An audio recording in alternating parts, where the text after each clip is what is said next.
Let me ask you something most people avoid.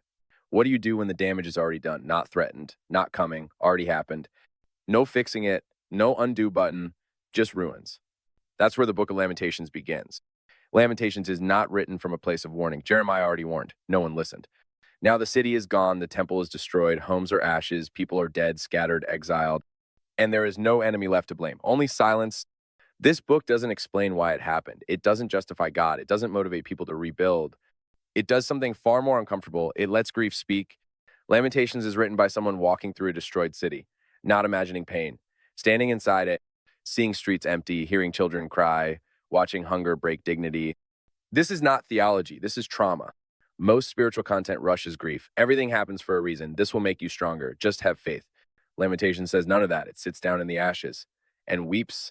This book gives permission to say what people are afraid to say out loud. This hurts. This feels unfair. This didn't have to happen. I don't understand. And it doesn't get corrected for it. Lamentations describes hunger so severe that mothers cannot protect their children. That detail is disturbing, and it's meant to be, because grief sanitized becomes denial. The writer doesn't hide the truth. Power failed, leaders failed, people failed, and the cost was paid by the vulnerable. That's always how collapse works. Lamentations also shows something rare. It doesn't blame outsiders, it turns inward. It says, we broke ourselves. That's hard, but it's honest. The city that once thought it was untouchable now sits alone, once admired, now pitied. That reversal hurts more than destruction. This book also talks about loneliness, not just physical, existential, the feeling that no one is coming, that help is not on the way, that prayers echo without response. And yet, something strange happens in the middle of the book. Not a rescue, not a miracle, a pause. The writer remembers something, not happiness, not success, but character. He says quietly, God's mercy is not exhausted.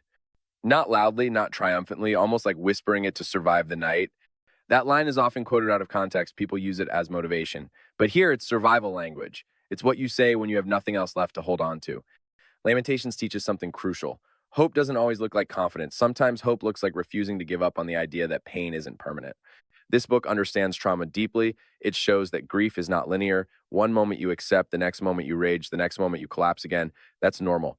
Lamentations doesn't shame that process. It records it. Another uncomfortable truth in this book, silence from God hurts. The writer admits it. He says God feels distant, absent, unreachable, and yet he keeps speaking. That's faith in grief, not certainty, persistence. Lamentations also confronts something painful. Sometimes suffering is not random, sometimes it's consequence, and that doesn't make it easier, it makes it heavier. But even then, the book refuses despair, not because things improve, but because despair would mean the story is over, and the writer refuses that ending. This book also teaches restraint. It says it is good to sit quietly, not suppress, not deny, but not rush, because rushing grief breaks people. Modern culture avoids grief. We distract, scroll, consume, medicate. Lamentation says, stop, sit, let it hurt. That's how healing begins. The book doesn't rebuild the city. That happens later. It rebuilds the soul enough to survive until rebuilding is possible. Lamentations shows that faith after collapse looks very different from faith before collapse. It's quieter, less confident, more careful, but often more real.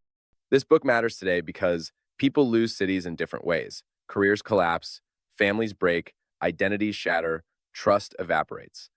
And no one teaches how to grieve properly. Lamentations does. It doesn't tell you to move on. It teaches you how to stay human while everything familiar is gone. If Jeremiah is about speaking truth and being rejected, Lamentations is about living with the consequences without becoming numb.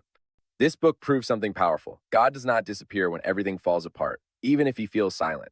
The writer keeps addressing God, even when angry, even when confused. That means relationships survived collapse. Lamentations doesn't end with joy. It ends with uncertainty, which is honest. After trauma, certainty takes time. And that's okay. If you've ever stood in the ruins of something you loved, a relationship, a belief, a season of life, Lamentations understands you. It doesn't fix you. It sits with you. And sometimes that's the most sacred thing anyone can do. The book of Lamentations is not a lesson. It's a companion. For the days when words are heavy and hope is fragile. Grief is not weakness. Grief is love with nowhere to go. Lamentations gives it a place.